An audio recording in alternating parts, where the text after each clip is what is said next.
straight to browser to look for the picture of lion that I want, and eventually I found the one that I liked. So it's my sketchbook. Next thing is for me to change the background to the color that I actually want, which is black. After that, I'll go for to import the image and align it the way that I want it to be.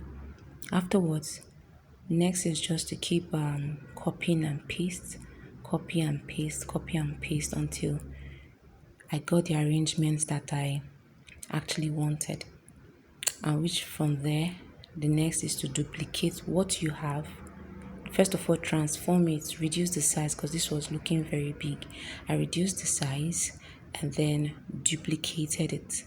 So the duplicate will be copied and pasted to complete the design process, because you don't really have time to keep copying and pasting it one by one.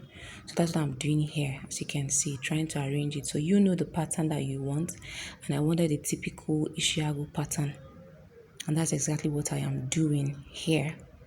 When you're done with all of this, you are good to go.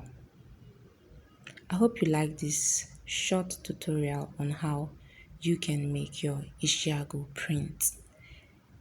Like, subscribe, or you follow for more print designing tutorials. Thank you.